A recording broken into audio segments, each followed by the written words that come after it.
Housebroken Clothing and ClassicSci-Fi.com have joined forces to present the ultimate in classic science fiction-inspired apparel. All shirts are hand-printed here in the USA.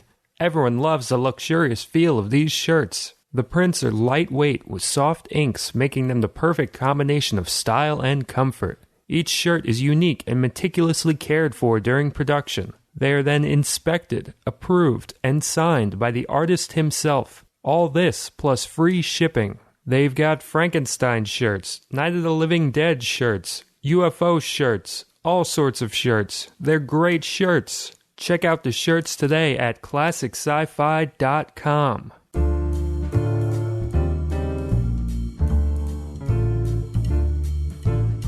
Welcome to the Smug Film Podcast. I'm your host, Cody Clark. With me today is John D'Amico. Hey. And via Skype, we have Harry Brewis. Hi there.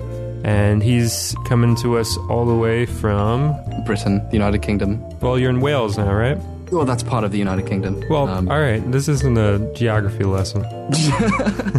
I'm from Britain, well, England, but I'm at university right now in Wales. You write for the site, you write for Smug Film, you're a huge fan of film. So what can you tell us about like how you came to be interested in film and how you stay connected to film? Like, is internet a huge part of it? Do you have a film community out there? That's a really good question. Yeah, what's the thing? Well, growing up, I didn't watch that many films. I watched a couple. My parents were always interested in them. I always sort of went to see it a lot with my mum when I was a kid. But growing up, I lived in basically a pretty small town, quite far away from any civilization. And where I'm at university now, it's also kind of a small town. So the way I stay connected is, as you say, through the internet mostly. I watched a lot of movies in the last couple of years with people on Skype, just watching them in sync and just like talking over them, that sort of thing. There was never anything like a local theater where I used to live. It was, they were like miles and miles and miles away. So I just ended up doing that sort of thing instead, or DVDs and so on, or Netflix. But where I'm at right now, just down the road from me, like a minute's walk, there's a family-owned theater called the Commodore Cinema that's really nice. And they always get movies in that are like a month old. I think The Winter Soldier's about to come out there, that sort of thing. But it's a nice atmosphere, and they've got like an intermission where food comes out. It's kind of cool. And over at the university itself, there's like an arts center with paintings and stuff, but there's a theater there as well that plays movies from all over the place. The last thing I saw there was Chocolat. Oh, so they play older movies. Yeah, in Cameroon. And I also saw The Man Who Fell to Earth there. Like, they've just got all kinds of stuff on there. But mostly my connection to cinema is through the internet and through just watching it with people on Skype. Like, that's just how I do it. That's my experience. Is there any film community out there, the people you make films with? Yeah, there is. There's quite a couple of people who sort of work in theatre who also enjoy filmmaking type stuff. There's a couple of groups at Aberystwyth who make films occasionally. And there is a very small Welsh filmmaking community. There's a guy called Gideon Koppel who makes documentaries here. He actually taught at seminars I was at this year, which is kind of nice. He made, the last thing he made that's kind of big is called Sleep Furiously. I don't know if you guys have heard of it. No, I haven't heard of it. What's that one about? It's a lot of sort of verite type footage, but it's generally about growing up in a rural community and being accepted into it. Because his family escaped the Holocaust, effectively, and to Wales, which is a very strange transition, but they were all accepted into it anyway. And Wales is interesting because it's simultaneously the most British place where everyone is predominantly white and speaks with the same accent, but also the most accepting. It's just interesting. Right now, the political climate in Britain is shifting quite strangely, and Wales is the only place that appears grounded at all. Yeah, but that's getting beyond the scope of the question. But the really big cinema, film, TV thing experience I have is, thanks to the internet, a lot of things get made that couldn't have been made 10, 20, 30 years ago, and I enjoy absorbing those things. For example, on YouTube, there are like hundreds of amateur found footage horror films out there that you can just watch anytime. And there's something beautiful about that. There's a really cool movie on YouTube everyone should look up called Abandoned Grain Elevator, which is ostensibly a found footage horror film, and it has the traditional spooky ending. But the first hour of it is just this footage of just some kids traveling through abandoned stuff. Just this urban exploration footage, and there's something beautiful about it. Yeah, that sounds good. I'll have to check that out. one of the comments on it, the top comment right now says, fast forward to the last 12 minutes, that's where it actually starts. But the first 45 minutes are why you should watch it, because it's just this interesting area and location. And if you're on the Smug Film website at this point, you probably are willing to watch stuff that's just interesting visually. I think so. Yeah, if they're listening to this, then they want to check that stuff out. That's a big thing with some horror movies. There are these sections of a lot of the great ones that you want to experience this world, because they're all so low budget and they can't hide anything. They just show you what they have. Like Carnival of Souls is immediately what I thought of when you mentioned this grain elevator movie, where they just found an abandoned old spa on a dead lake and just went and filmed it. That sounds awesome. Wow. I actually went out and bought an old DV tape camcorder to eventually film something with found footage on. I've never actually used it yet. But what camera? JVC GRD720. It's like just a really old tape thing. Right. That's kind of the cool thing about found footage, is that, you don't see it a lot with like the bigger budget ones, but it is kind of an excuse to play with obsolete cameras if you let it be. Yeah, absolutely. I think I've spoken about it before, but Mike Figgis, the director who did Leaving Las Vegas, a bunch of other stuff, he wrote this great book called Digital Filmmaking, and one of the things he talks about in that is that whatever camera you're using, whether it's good, bad, whatever, you can find out what light it likes, what color it likes, what kind of rules you need to get into to get something good out of it. And a lot of people don't spend enough time doing that. They just try and use it for what they've arbitrarily decided they want out of the camera that camera might not necessarily be able to give. And if you're making a found footage thing, that's such a wonderful freedom to explore that sort of thing. Like the movies that he was making around like the late 90s, he did a lot of digital experimentation. He did this movie like Hotel and a couple others where like he was essentially just playing around and seeing what sort of limits he could find with that. And he was doing like dramas essentially. And I think if the found footage thing had kind of hit like at a different point, he probably would have gone down that route with it and done more stuff geared towards that, where, the camera is a character in a sense. And it's just a shame when you see those found footage movies that are so like, they're just so polished, and like the camera they're using, it's like, no, nobody would be using that camera in that instance and stuff like that. It's just a shame, Yeah, there's a lot of interesting found footage type stuff going on in the Dawn of the Dead remake and 28 Days Later, where they occasionally, in Dawn of the Dead, they occasionally use shots from TV cameras or something to sort of show different mediums and sort of explore how different things look in different ways. In fact, there's a very, very short found footage movie at the very end of it. And of course, 28 Days Later is all shot on really low-end early digital cameras. So it has a very interesting look to it, which I think matches the theme of the film, which is about the world ending so there would be no more films. So the message itself would change with the medium and so on. It has that like making do quality, It does, yeah. Now's a chance to pitch your Top Gear with cameras idea. My what now? Top Gear with cameras. Are you a fan of the show Top Gear? No, but I've heard of it and I see why it's cool. Come on, you're over there. I don't watch it because I don't. In Britain, you either love Jeremy Clarkson or you hate him. I can see that, yeah. I'm kind of weirded out by the whole thing, so I choose not to watch it. Well, what John D'Amico brought up is that I would love to do a Top Gear-esque show, but for cameras. Because like their slant is they're always trying to find these cars that are great, but are underappreciated and stuff like that. Like that's my favorite stuff that they do on that show. I think I just love that approach, whatever it is about. I'd watch that show if it was about, spoons. Like I wouldn't give a shit. I just love the approach of, reevaluating. And we do that at Smug Film to a certain extent, trying to find films that deserve a second look, so to speak. But I would love to do a Top Gear type thing, but for cameras, where like people take these cameras, everybody's chasing 4K and what's the next new camera and grabbing whatever is new.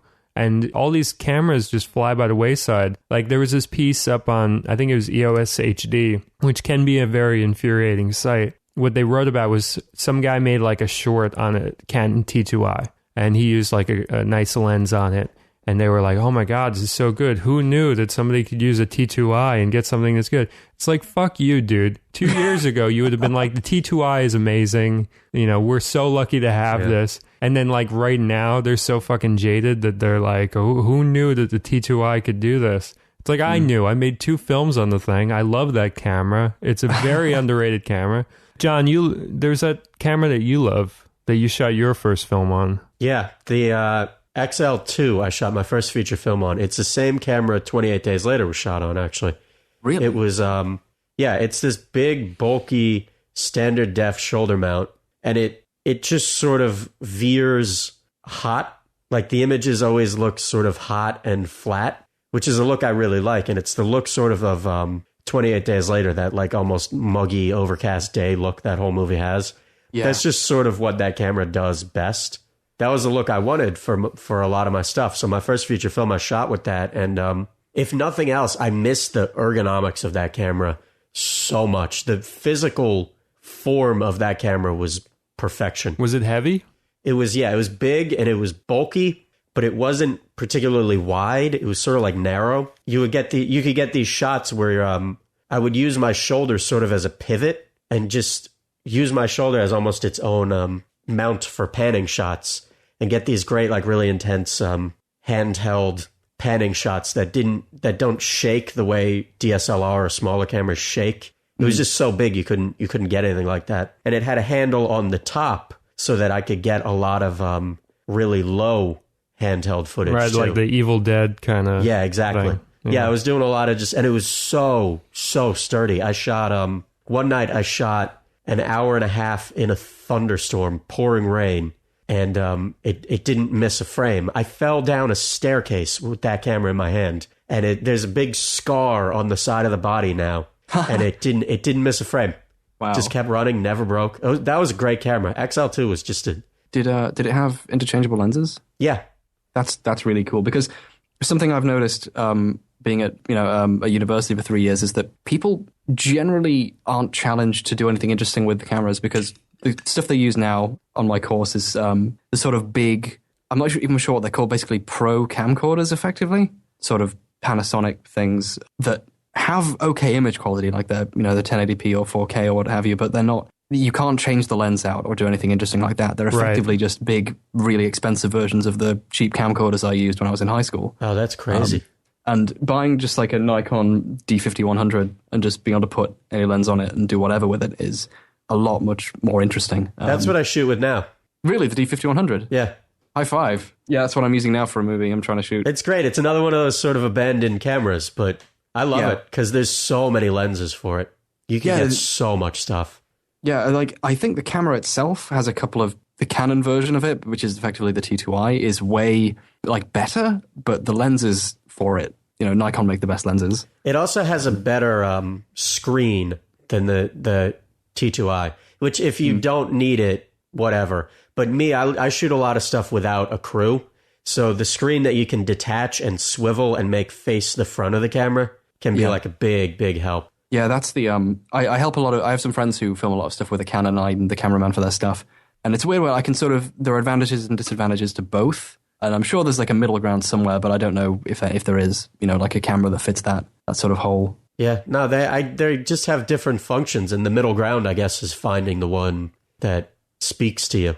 The XL2, man, I think about that thing all the time. That camera just spoke to me, Like the way I liked to shoot was exactly the way it liked to shoot. I think my only huge problem with DSLR shooting is they don't have particularly good autofocus. You have to be manually planning every shot, focusing it well. And that's a problem for me because I film a lot of very off-the-cuff stuff. There's a video on a YouTube channel of mine where I will just go into my friend's room in the middle of the night and start brushing his teeth. And it's horribly out of focus because I had to manually focus while I was doing it. Their manual focuses on a lot of those lenses aren't great either, I don't think. They're not very tactile on a lot of the newer lenses. Yeah. I have like one lens with really good focus, but apart from that, I'm going to stick to a camcorder I've had for years for the focus, just so I don't have to bother with it. The XL2 stock lens was one of those lenses that was immediately shunned because it wasn't a prime.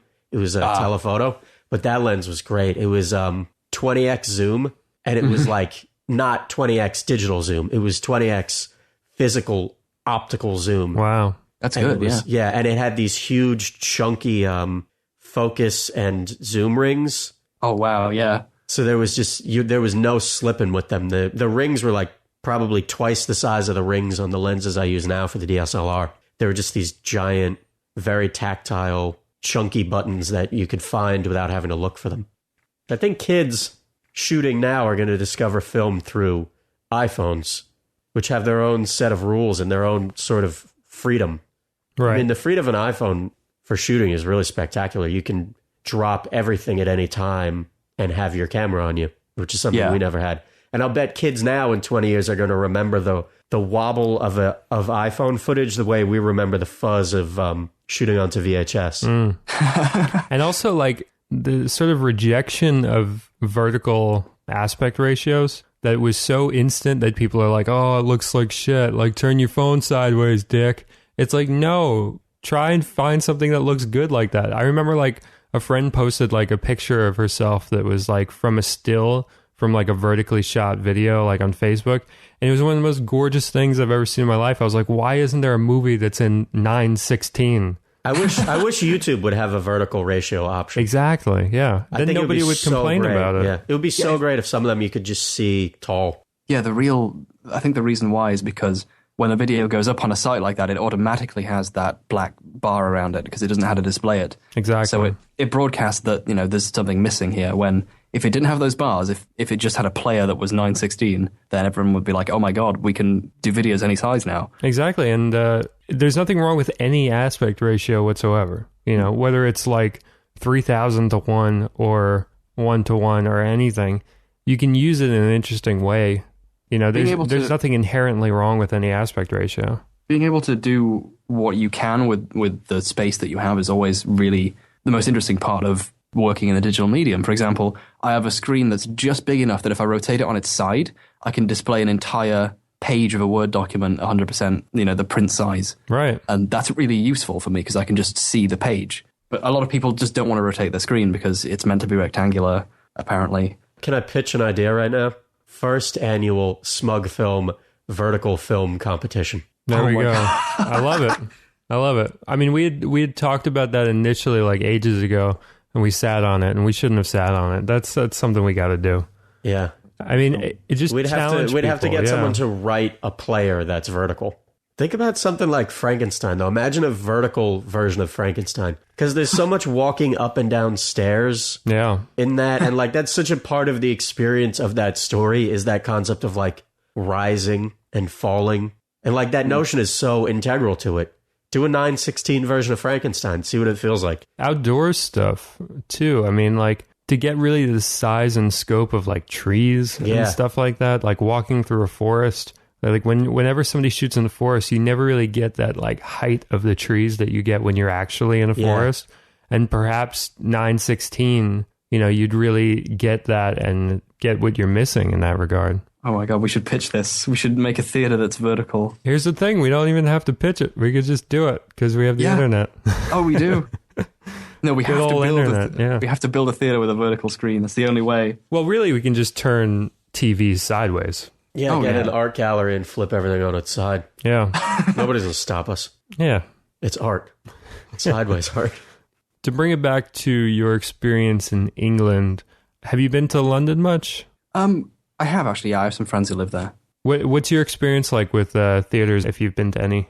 Well, in London specifically, I've only ever been to one theater, and it was to see Jeff Who Lives at Home, which I'd heard was really bad from the internet, but was surprisingly good. And I think part of the reason why it was good was because I saw it in a very small theater with about 2 rows of seats. So it was just this really intimate thing that you just went to see with a few friends, and that added to the experience. And it was this really cramped room, almost like a dive bar cinema almost, but that affects the viewing experience. Sure, yeah. I think that was just really cool. Where you see something is an important part of what you think about it. For example, Melancholia, which I think is absolute garbage, I saw on the internet with some friends when everyone I know who likes it saw it on their own in a darkened room or in a cinema. Right. I loved Melancholia. Very quietly, yeah. I absolutely feel nothing watching it. It's like my eyes slide off the screen. Yeah, I'm with you there. But that's because I watched it with friends and we were laughing about it and we had a sense of humor and we were talking over it, when that film, in order to be appreciated, probably demands taking the time to watch it on your own. Yeah, it's a very different thing. I do feel like I missed out on something with that because,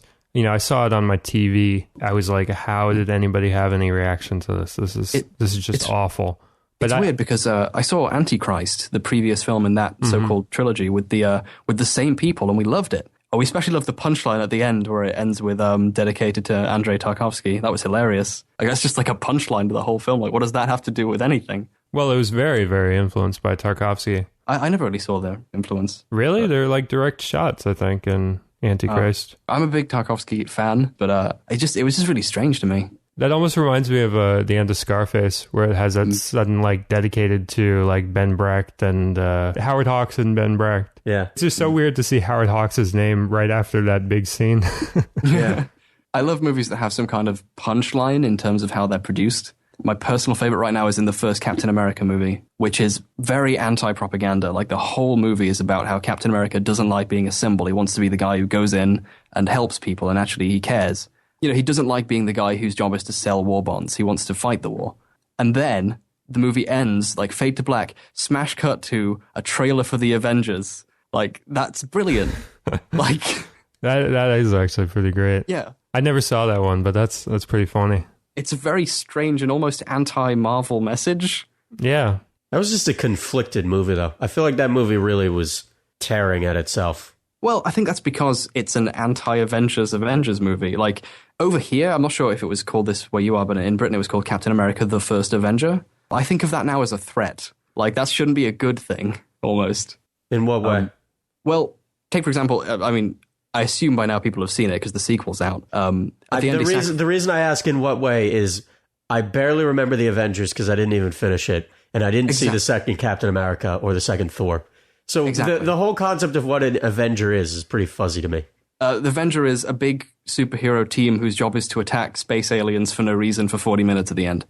And the first Avenger is meant to be, you know, he's the beginning of this horrible mess of uninteresting, poorly shot action. That sort of threat. I don't think much of the Avengers. But I couldn't get through the first 10 minutes of it. I didn't know what the fuck was going on. I felt like I started watching a TV series like halfway into it or so. I was like, who's that guy? What's that guy doing? Why is that girl doing that? Like, I couldn't follow anything that was going on. I think that actually is the brilliance of it, that I don't like it, but I think the smartest thing about it is that they came up with the idea and committed to the idea of just doing a television series on film with a series finale. Yeah, it did have that finale vibe. The villain's motivation in, like, the enemy army's motivation in the Avengers appears to be to attack a bunch of empty cars because they don't seem to do anything else. They're I have just no idea. hooligans. Like, the themes of almost every Marvel movie is you should sacrifice yourself for the greater good because you'll come back. Like, that's the message of the first Avenger. He crashes himself to avoid damaging New York, and then he gets unfrozen. And then in Avengers, same thing happens again, where Iron Man sacrifices himself by flying a nuke into a Doom portal or some other nonsense, and then he survives. Like, yeah, he does the same thing. He does the same thing in the first Iron Man movie. He flies up to where he would die, and then he doesn't die. Yeah, I like to compare the Avengers with Independence Day, where the character who everyone thinks is inferior and is crazy sacrifices himself for the greater good because regardless of everything else, he knows what the right thing to do is. And he dies, but people remember him anyway. In Avengers, Iron Man 4, The Avengers, he survives his own sacrifice and will continue to fight an eternal war against random bad people, and there's just something insidious about that. It's always fascinating to me to see how movies treat death.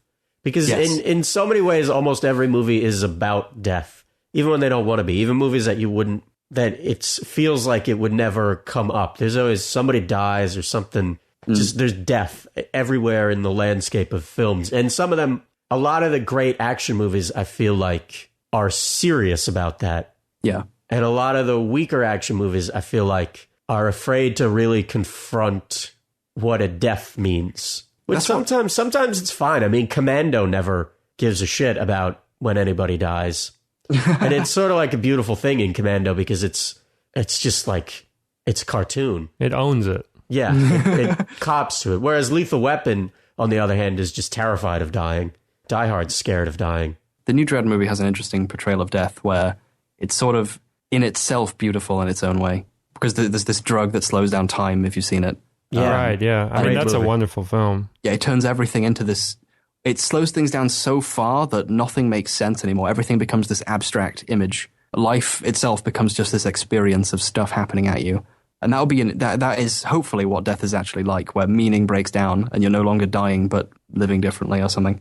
My favorite thing about Dread was that drug they never told you any side effects. And it really, the concept became they were fighting this drug because it made the world too beautiful. Possibly, yeah. It's really interesting. Like, that film is a satire, obviously, because the point of Judge Dredd in the comics is he's exactly what the world needs, but he's not even good enough at it. Like, all he wants to be is a man on the street who murders the bad people with his gun. When a Dredd who really believed in his ideas would fight the corruption in his own system and make it better, but instead he just has to occasionally kill bad judges as well. He's like a failure of his own system, even though he's the best. Yeah, that was a wonderful movie. It was really good, yeah. I rarely hope this, but I hope they get a chance to do that sequel. I think it's such fertile ground. I don't think there's a script yet, but I think it's touch and go. There might not be, but there might be. We'll see. You brought up a good point about how a movie handles death. I just did an interview, and I don't know if it's going to be up on the site when this episode airs or not, but I interviewed Gregory Wilson, who directed the horror movie The Girl Next Door. And that's a great example of a horror movie that is so fearful of death and puts so much weight on death, because a lot of the film is very torturous. You know, it's about essentially a character getting tortured. And, you know, I broached the subject with him about how what sets it apart from a lot of horror movies is that aspect where you really feel the love between the characters that love each other, and you really feel the fear of death when there's a threat that somebody you love could die. And so many horror movies are about people that love each other, girlfriends, you know, boyfriends, like all this thing of like all these people that are supposedly caring about each other so much, and friends even, you know, family members. But how many of them do you really feel that fear of death that you would have about somebody who you really cared about that deeply? There's so many when people just die and it's like, all right, and now we're running off to this place. Like, they don't even take the time to have those moments. So I think the best horror movies are sometimes the ones that put so much huge weight onto it. And I think Girl Next Door is probably the best one I've seen for that specific criteria. That's interesting. I'll have to watch that now. Yeah. I think you'll really like it. The problem horror movies, I feel like, are the ones that try to play it both ways. There's this horror movie from like 2010, 2009 called Frozen, and it's about people who get trapped on a ski lift. And there was like that mini spate after Open Water of movies about people just sort of trapped somewhere, and you're waiting for them to die. Yeah. And the best known one is 127 Hours. Even when I don't like them, I usually don't have a very strong opinion about the fucking ethics of them, because who really gives a shit? But Frozen, for some reason, something about it just cued me into the fact that it was an hour and a half of just like leering at these people's misery. And there was never a window of hope. There was never a glimmer of anything. And it wasn't in the way that, say, like Sallow would give you that and give you it for a political or ethical purpose. In this case, it was really like the camera would come in close on these shots of them like peeling their frostbitten hands off the iron bars of the ski lift. And you can see like the flesh ripping off their hands. And it's just this really like grotesque stuff that feels grotesque for the sake of letting you leer, which is this very fine, very personal line with horror movies, I think. The ones that really will let you in on that emotion. I feel like it's such a high wire act. And that one just there was some aspect of it that it felt pointlessly cruel to just humanity in general and petty about it. That's one thing. I have a friend who I've known on my course for a few years, and his pet project is this film that he's apparently tried pitching to people several times and never got any positive feedback on, which sounds like just an hour and a half of relentless torture. It feels like, you know, there's nothing to really gain from that. Like, there's got to be some other factor to it that makes that interesting in itself. What's his motivation with it? I think he's a crazy person. I think he actually made a few comics that I actually bought off him and read, and they're the same thing where it's obsessed with the act in itself. He's the sort of person who will draw pictures of dinosaurs tearing stuff up because that's just cool. When one of the reasons why dinosaurs are so famous, Jurassic Park, is because it had a message to it almost about life finding a way and so on. Maybe he should just be a special effects guy. You I know? think he might be. I'd love to do special effects as well, though. I'm trying to find work in a post house right now. But I feel like, you know, people that, for better or for worse, lack that sort of approach, you know, the obsession with the minutia. I always feel like there's a job for everybody in film. Anybody who loves film, there's somewhere where they will thrive in the process. Yeah, and that's one reason why I think Zack Snyder is so good at what he does, where in 300 or Watchmen, the reason things slow down isn't just because it's cool per se, but because it's 300, for example, is about propaganda in the end. It's about, you know, changing how something sounds or looks to make it seem more in favor of an idea or of a person. So when something slows down and becomes an image of someone doing something and it loses all of its context, that's the power of comics on film, where you see just the image without any surrounding things that get in the way. And Man of Steel, which is the movie I'm going to bring up later in that thing, does it the opposite. Spoiler alert. Way. Yeah. I forgot he did Man of Steel. We can go into that now. Yeah, sure. Yeah. We'll take a quick break, and then we're going to come back with a extra special super duper segment that we haven't done before that's going to be really awesome. And now, a movie joke by comedian Anthony Kapfer. Whenever I'm watching The Passion of the Christ by myself, right in the beginning of the movie, I whisper, "What would you do for a Klondike bar?" And then I pretend it's the longest Klondike bar commercial ever. This has been a movie joke by comedian Anthony Kapfer. Visit him at anthonykapfer.com. Kapfer.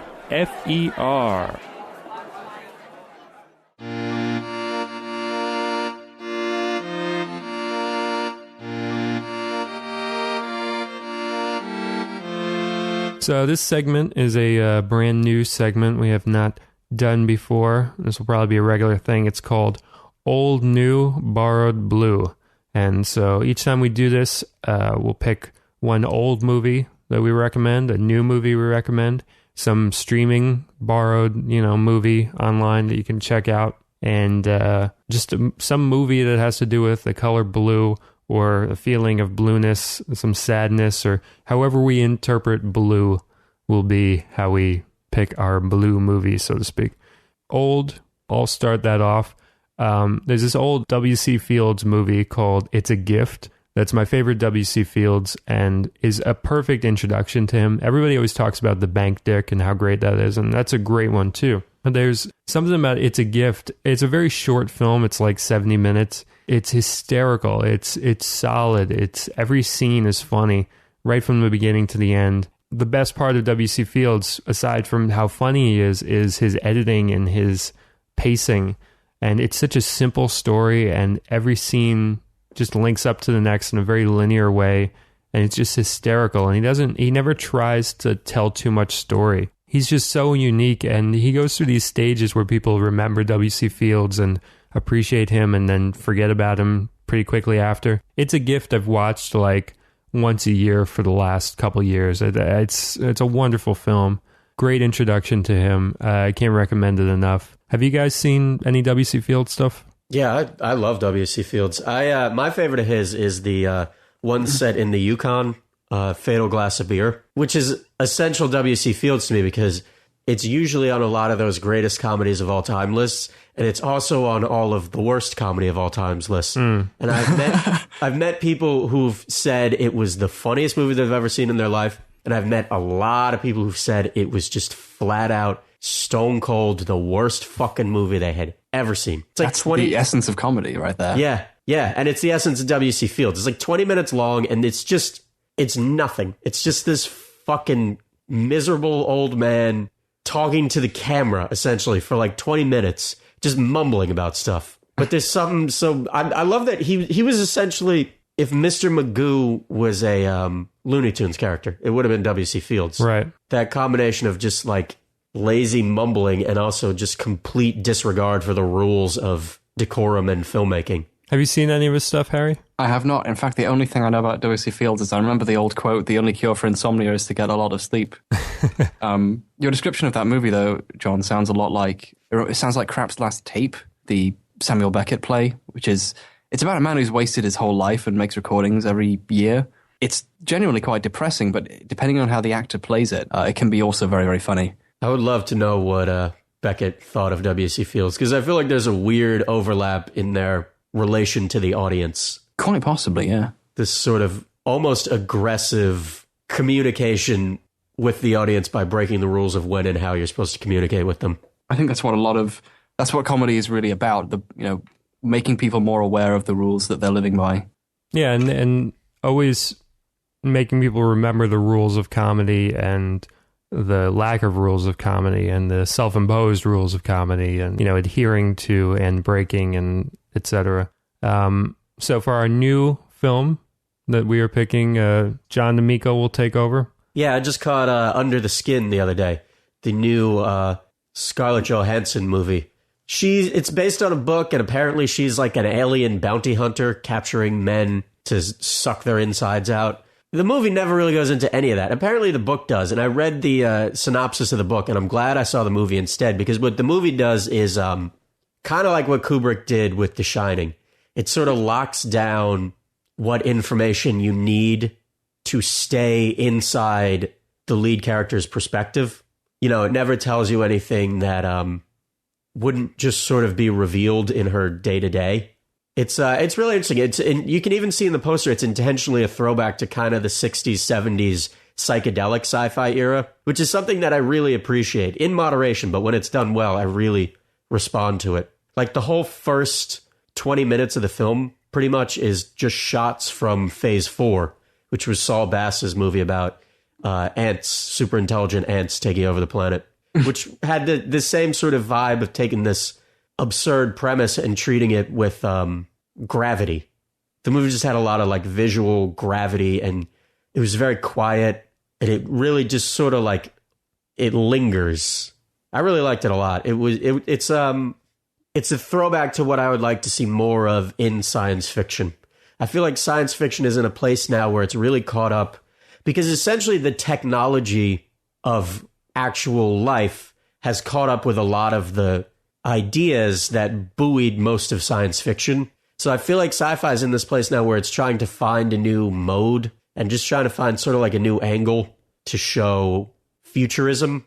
Under the Skin kind of disregarded this like Wikipedia approach to science fiction that I think a lot of, like Pacific Rim to me felt like it was just a bunch of statistics about the big robots they made. And under Pacific Rim is wikipedia.org/giant robot. Yeah, exactly. And Under the Skin's almost like a rebuttal to that kind of science fiction. It's very much it's a tone poem of a film driven by the emotions, and it doesn't even really tell you what they are. You got to figure them out as you go. And you saw it in the theater, right? Yeah. How did it play in the theater? Great. Big crowd, which I wasn't expecting. Uh-huh. But Scarlett Johansson's naked in it, so I'm pretty sure that's why there was a crowad. Right.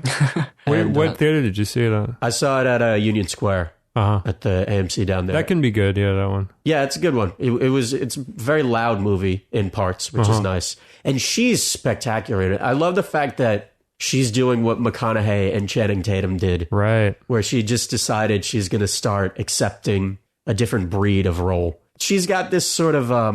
the vibe that, I hate to make this comparison, but it really is an apt one. The vibe Marilyn Monroe had, where she would accept all these sort of like lowball parts, and she was so beautiful that you just kind of assume she wasn't a good actress. But what she's doing in those less impressive parts, just to keep eyes on her the whole time, is really kind of impressive. Yeah, Marilyn was very good. I mean, Some Like It Hot, she's just... hysterical. So now I feel like Scarlett's taking that, she's starting to explore her like bus stop and like her misfits phase of her career, where she starts to move into more substantial roles. And I think she's doing great at it. She would, even between just this, Don John, and her, she's found these parts that are all really different from each other and all really challenging. And I think she's killed it in all of them. And she was great in the Woody Allen stuff. I always thought she was wonderful. Yeah, it's nice. You like Scoop? I love Scoop, man. Yeah. I'll defend that one till the day I die, which is ironic because it's about death. Haha. Oh, good one. Yeah. Because all movies are. Well, yeah. Especially Scoop. It's funny that you bring up Scarlett Johansson, though, because there's a movie coming out in August this year called Lucy, which is about a drug that makes you superhuman or something, which is like not even science fiction. It's just pure fantasy. It's from the looks of the trailer and from how it sounds, which is a very odd thing for her to be in, especially in the scope of what you just said her career was taking. That looked kind of cool, though. I like the trailer for that. Yeah. It looked a little like Haywire. Yeah, it looks like it looks like it'll go over the top enough that it'll be interesting when Transcendence, which just came out, has been getting panned because it doesn't live up to its premise, where this one might. That's the Johnny Depp one? Yeah, the Johnny Depp one. Yeah, that was, that got tore up pretty quickly. Yeah, I'm going to go see it soon just to, when it eventually comes out of the theater down the road. Yeah, I'd be curious to hear your thoughts, because I've just been hearing critics' thoughts, My whole shtick is that I enjoy finding enjoyment in things that people don't like. So I kind of want to like it, which means, I'll be going in with kind of more of an open mind. Well, the premise is great. I love a lot of the Kurzweil-esque futurist stuff. I don't think enough has been done in that area yet. I think that's still a very exciting area. Like Transcendent Man, one of the best documentaries I've seen in a long time. And it's really like, it's almost hearing brilliant people pitch essentially what would be the best sci-fi movie if somebody would sit down and like commit to it. Like it almost feels like you could watch Transcendent Man and just take notes and be like, oh my God, what if this, that, and the other? Because, it's just hearing futurists talk about their pretty spot on, sometimes a little fanciful ideas of the future, but it's just ripe with wonderful ideas. And so it had a lot going for this Transcendence, but I don't know, we'll see. I'd love to hear your take, so definitely get back to us on that. Our next pick is Borrowed. So John D'Amico, what's our borrowed film? What's our streaming something or other that we need to check out? Yeah, if y'all got Netflix, there's a movie on Netflix called Night Catches Us that's very much worth watching. It's from 2010. It's directed by this woman, Tanya Hamilton, who, as far as I can tell, it's her only feature. She's been trying to make this movie since like the 90s. And it's a story of it's Philly 1976, and it's the story of a Black Panther who snitches on another Black Panther and gets sent to jail. And he's released from jail a few years later and tries to reintegrate with this community where he snitched on one of the other Panthers in it. It's terrific. It's Anthony Mackie is the lead, and Kerry Washington's in it, and Bunk from The Wire plays one of the cops in it. It's just this. The script gets a little fond of telling you what the characters are feeling every now and again, which, considering it's her first movie, isn't really the worst thing in the world. But it's this terrific story that, it's directed by a Black woman, which alone is always a fucking miracle. And it's this really like emotionally honest story about this section of American culture that there's not a lot of movies about sort of the dissolution of the Black Panthers, the end of the civil rights push, that sort of decay of that whole movement, which is really interesting, fertile ground for a movie that there's not a lot of. It feels really like what we were talking about a few episodes ago about the idea of these movies that just sort of capture the emotional life of a time and place.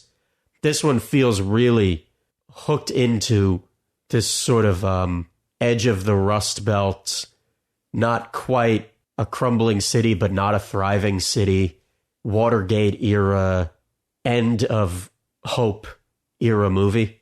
It's really worth checking out, and it's like an hour and a half, which is something. Whenever a movie's an hour and a half, you feel like you have to tell everybody this one's only an hour and a half. Yeah, it's a hell of a movie. It's one I don't understand why it's slipped through the radar a little bit, considering now it's 4 years old. Right, but it's a rewarding watch. Did you ever see Mario Van Peebles' movie Panther?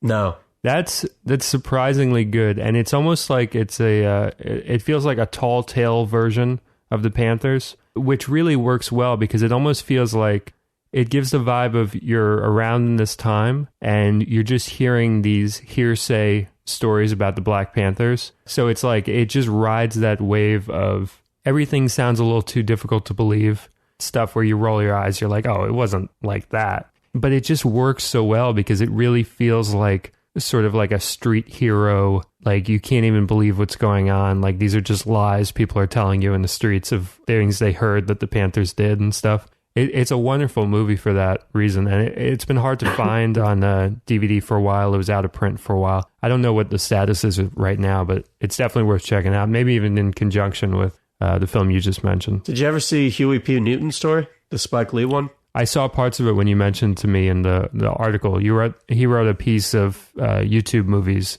available on YouTube that everybody should check out. And I saw part of it. It was really captivating. I got to finish that one. Yeah, that's a great one. I just find the story of the Panthers, I think, is just one of the most interesting stories in American history. Absolutely. As an outsider, I don't really know very much about the Panthers, but I know of them. And I think I'm going to have to look this movie up when we finish with this. They're a football team. Carolina Panthers. Night Catches Us actually will give you a pretty good primer on a lot of different perspectives on what they were like and why they couldn't last as an organization. It's a good movie to just sort of start with to kind of understand that era of American culture. So our last film is a choice by Harry, and that's our blue of the old new borrowed blue. And what film have you got for us, Harry? I have chosen the Zack Snyder film Man of Steel. Wait, it's Zack spelled with a K, isn't it? So I thought it was Zack with an H. Oh, well, in that case, Zack. I can't even make that joke. The Zack Snyder film Man of Steel, which is blue, obviously, because of most of his outfit is blue, especially now they've done away with the underwear. It's very observant. Yes, I noticed that I no longer have an excuse to check out his package. It's honestly has been really divisive, and I'm not entirely sure why. It has its problems. It's far too long or not long enough. It sort of rests somewhere in the middle. But it's really interesting, and Zack Snyder's generally not liked for some reason by a lot of people. And I actually watched it again last night in preparation for this with some friends, and they also hated it, and I just couldn't understand why. What works about it for you? Well, one of the things that I think makes it interesting is, assuming you guys have seen it, the final fight. I haven't seen it, but spoil it away. I don't mind. There's a fight at the end between Superman and Zod, who at that point is evil Superman, basically. And the fight is this massive, almost horrifying in scale destruction of property all over Metropolis, and horrible things are happening everywhere. And a lot of people complain that scene wasn't cool because there was a lot of damage and a lot of horrible things happening. It wasn't enjoyable to watch. But for me, that was the point of it, where if you saw two gods fighting, horrible things would happen on the scale, and it would be just this confusingly huge thing happening to you. And I thought it was meant to be uncomfortable to watch, and I felt genuine discomfort when I first watched it in the theater with the screen that was huge and just noise. It was sort of the culmination of the weird shaky cam, sound too high violence we've seen in movies lately, but sort of done intentionally almost. And I really enjoyed that. And it's weird seeing people say, well, the violence wasn't cathartic or fun and therefore it was bad, when I think the whole point of Superman is that he doesn't like having to hurt people, and being forced to is a terrifying thing. Right. In other words, it's aligned with his morality in that respect. I think genuinely a lot of films get given that treatment as well. I think the Star Wars prequels have basically a criticism of everything about the Jedi and Star Wars fans in general. And people almost see that as a bad thing, like it's a plot hole that the Jedi make mistakes. And it's the same thing in this, where it's bad that you didn't enjoy watching a city get destroyed by a horrible fight, that sort of thing. And it's weird going back and watching the rest of his movies. Well, I finished up, I didn't see the Dawn of the Dead remake, so I went back and saw that lately. It's amazing how many similarities there are, where all of his films are about consumerism and the culture around it. In fact, one of the stores or areas that they trash in Dawn of the Dead is literally called Metropolis, which is a cool link, I think. And of course, Metropolis itself is a reference to the film Metropolis, which is all about, a giant, towering, futuristic city and the horrible class struggle going on underneath, which is what the whole film's about. I think it does a really interesting stuff with, like, people complain as well about the prologue, which is this 20-minute long scene on Krypton. That's my big beef with that movie, among other things. I like that scene a lot because you already know going into the movie that there's going to be a Lois Lane, you know what a Superman is, you know what Krypton is, and it accepts that those things are happening and just takes it in a direction that you wouldn't have seen before, where you spend the first 20 minutes establishing the themes that will be in the rest of the film. That's kind of what the original Superman does, though. From the limited number of comic books I've read, I've seen a lot of the Superman stories where they'll just spend far too long on Krypton in all of them. Krypton seems like it's a bit of a quicksand part for all those Superman filmmakers. The director's cut of the Richard Donner one, there's just too much goddamn Krypton. And the second movie, there's just too much goddamn Krypton. Yeah, so one of the big problems I have with it is that it's edited very strangely, where what they could have done was intercut the prologue with the rest of the movie. Yeah. Or done something else differently with the flashbacks, which are intercut. I feel that way about a lot of superhero movies. That they're all very tediously put together. Linear when they don't need to be. Yes. A superhero that I'm a big fan of that is probably never going to be in a film is the Sentry, who's essentially Superman, but slightly more interestingly put together and just a more interesting character, I think. And I don't know why I bring that up. It's just I'd love to see a movie version of the Sentry because his comic series was short and had a plot with a beginning, a middle, and an end, where the trouble with Superman in general is that he doesn't have anything to do. He's just the guy who keeps everything going as it is. He's the man that keeps America running, basically. He's like a mechanic, and that's just not a very interesting character. He's like the Atlas holding up the globe, so to speak. I disagree, and I think it's a major point of criticism I have with nearly every take of the Superman character except for the 1950s Superman TV show, which is still my favorite of all of them. That's a George Reed one? I think that show was brilliant, the first 2 seasons of it. Because the interesting thing about Superman and the very relevant thing about Superman as a character is that he's a character who's essentially guaranteed to win any fight he enters. But the question is, when and where is it appropriate for him to use violence, which is the experience of America in the 20th and 21st century. This sort of outsized monolith that has no serious physical competition, but has thousands of small ethical questions about what, when, and where are the problems and what do you do to solve them. And that's kind of what I like about Man of Steel, where instead of saying Superman is here to keep America running, it says, no, Krypton is the future of Earth if things continue as they are. That's interesting. In fact, that's why I think, because remember, Zod's goal is to literally turn Earth into Krypton. He which is, to me, just accelerating what we're already seeing on Earth now, where Krypton explodes because it exhausts its natural resources, which is kind of what we're already doing. If I recall in the Donner movies, it's an asteroid. So the change to it being... I think it was like, they were vague on it, but I remember it being something internal. It was like something was exploding inside the planet. But I don't think it was what it is in this one, where it was depletion of resources. In this one, it's they mined the core so badly that the planet imploded. And I think Superman is sort of trying to make Earth different from that so that we don't hit that point. So he's sort of inherently not American anymore, which is interesting because that's a reflection of a lot of the Superman character stuff we see in the more interesting comics. Like The Dark Knight Returns, Superman's in that, and he represents almost America, and he answers directly to the president and can be ordered to kill Batman if the president wants it. Which is, in that case, Superman represents America's will. Like, is that the right thing to do? Is that, is that what we want him to be? Or that sort of thing. It's reflective of the stuff we see in modern democracy now, where early on the point of democracy was you voted for the person who you agreed with. But now where people are sort of being expected to change their stance to reflect the people who they want to vote for them. Like, the dialect is changing. And I think it's interesting that David Goyer decided to actually make the story reflect this stuff instead of just having him be like Richard Donner's version, which is very different because it's a different time. Makes me interested to actually see it now. I wasn't excited for it before, but now I'm like, I want to see that take now. So you've got somebody to watch it, at least. You got one person.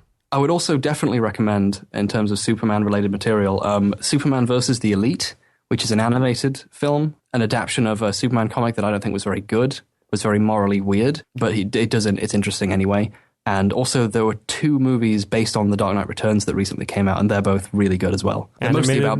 Yeah, they're animated as well. They're mostly about Batman, but Superman's part of it is really interesting thematically for both characters. Man of Steel is fascinating because I think it's the best and worst aspects of both Zack Snyder and Christopher Nolan as filmmakers. Yeah, I agree. It has Christopher Nolan's like impeccable eye for casting. I mean, that's like one of the best cast movies you can imagine. Yeah, but Henry Cavill, it's amazing. Yeah, he is.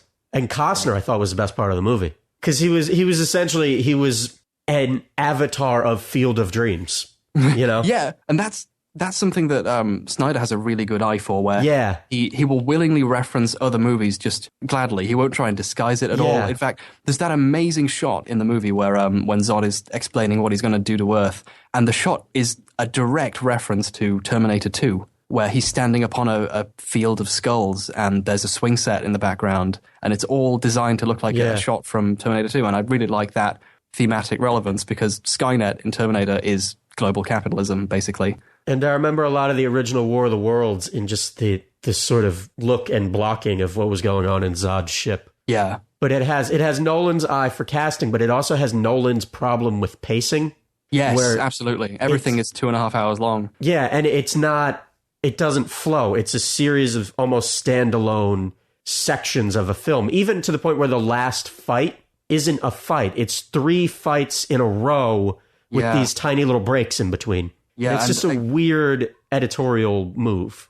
That's my big complaint about it, pacing wise. It should have either been 90 minutes or 3 hours. Yeah, like they should have gone for broke either way, and just made it like a greatest hits of the birth of Superman throughout all of everything that causes him to exist, like bits of Krypton, bits of flashback, bits of him fighting Zod. Or it should have been like an epic length story. And it has Zack Snyder's. I'm getting you to do it now. Yeah, you are. It has Snyder's just incredible eye. Those shots are just, that movie's beautiful. But it also has, like, whenever it tries to do like cool character bad guys, they're just ungodly lame, which is a big problem Snyder had. Like the woman general on Zod's team, I forget her name. Theora. Yeah, is just the lamest character. Just like brutally, like sucker punch, awkward.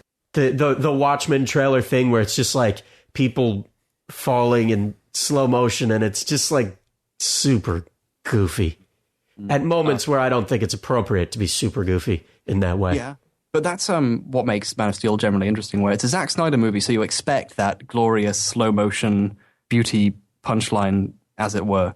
But that never happens in it. There's never really a moment of slow motion. It's all right. You're trapped in it, and I think that fits the theme of the character, of not being able to escape the gravity of the situation that you're in. Doesn't the Krypton woman bust out like weird kung fu moves at some point, though? I remember that. Yeah, she does. There's a bit where she, in like fast motion, beats up like 10 soldiers. Her character's kind of interesting, though, because like the whole character arc of the Kryptonian military people is, because they're bred for battle, they might as well enjoy it. So they get really sort of sadistic. Yeah. Which is an interesting way of taking it, and that's kind of Zod's character arc, where he realizes that he isn't just doing his duty, he's enjoying it as well, and he decides to embrace that. And that's, at that moment, he actually literally throws his armor off and starts to fly, and becomes, this anti-Superman type character. Yeah. Which I think is cool. It's cool on paper. I don't think he stuck the landing. I'm at the point with Zack Snyder where I would be interested to see him DP something that he didn't direct. I think that's the thing about Man of Steel, is that it gives me ideas that I want to do in movies that it doesn't do well enough that anyone would notice if I ripped them off. Yeah. So it's a really good idea-making film. Like, I just watch Man of Steel with a notebook and I can just go, oh, wouldn't it be cool if... One of the best Superman films I've seen is Hancock. That is really interesting stuff. You like that one? I liked it a lot, yeah.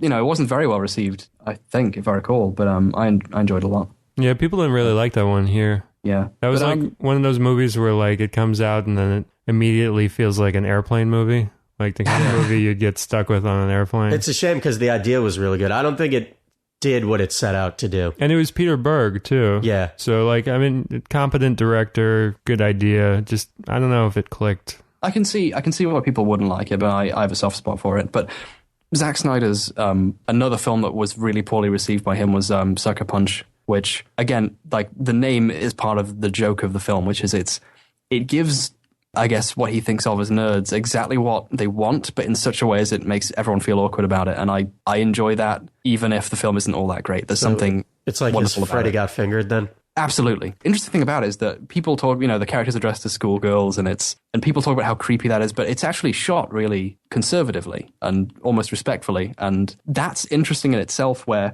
you have to almost imagine the objectification yourself, at which point, who's really doing what. I think Sucker Punch is a more interesting film than people give it credit for.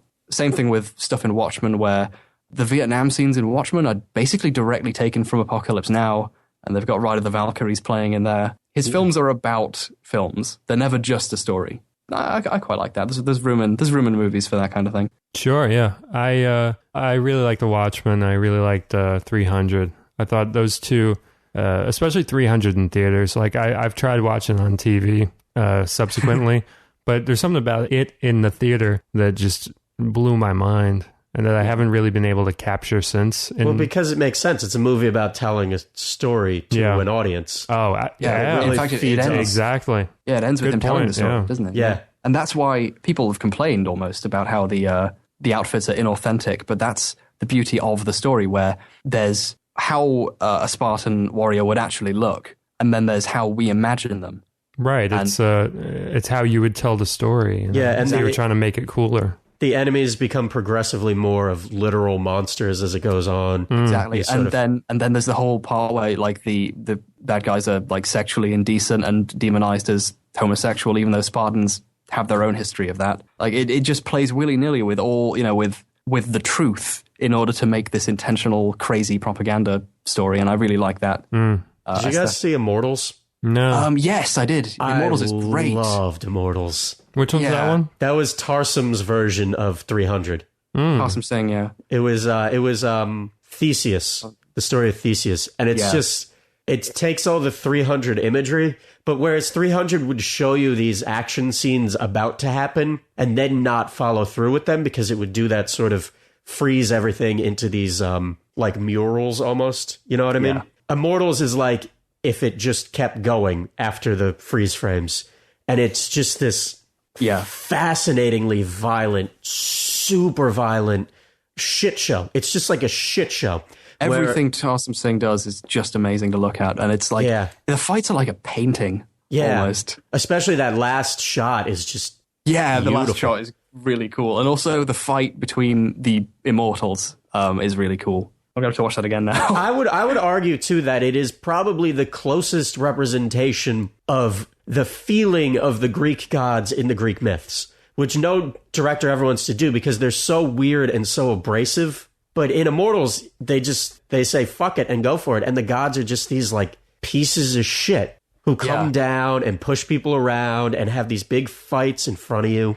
And they they cheat their own system. Like they have these explicit rules, like don't talk to mortals, don't help them out at all, or I'll kill you. That's what one of the gods basically says. But he spends the whole time disguised as an old man telling the main guy what to do. Like, it's great just how much of an asshole the gods are. I gotta check that one out. You're making it sound pretty damn good. But yeah, 300 embraces the fact that it's propaganda with its constant slowing down, slow motion until it almost pauses to form a propaganda poster. Like, it's really cool. All right, guys. I think that was a pretty damn good episode. I think we'll skip the mailbag this time because I feel like we should always be doing mailbag. You want to do mail? All right, let's blow through it really quickly. Well, So first one is Brad asks, what are the essential films that everybody should see and why? Oh, wow. That's a big fucking question. All right, let's do this like a fucking lightning round, okay? Everybody has 10 seconds to come up with some essential film, all right? Jaws. Yeah, I knew you were going to say fucking Jaws. Yeah. Let's just keep going. What do you got? Spring, summer, fall, winter, and spring, because it tells you everything you need to know about Buddhism and anything. I don't know. Just watch a movie. Okay, your go. You should watch Citizen Kane, followed immediately by F for Fake, because that teaches you everything you don't want to know about movies. Okay, done. All right, next question. Eric asks, best actor or filmmaker on social media, as well as the worst. I don't know any of the worst, so maybe we'll just do best. I love Chris Eigenman and Whit Stillman on Twitter. I think they're both great. Chris Eigenman's posted some really funny stuff lately. He's an actor that's in a lot of Whit Stillman movies and was in some Noah Baumbach movies. He's a very funny actor that you probably, if you see him, then you're like, oh, that guy. And he's really funny on Twitter. How about you, John? Rick Baker's Twitter is the best I've ever seen. It's just a lot of pictures from his archive of all the makeup he did and everything. Gary Berghoff's is the worst. Gary Berghoff was Radar O'Reilly in MASH, and his Twitter is just brutal.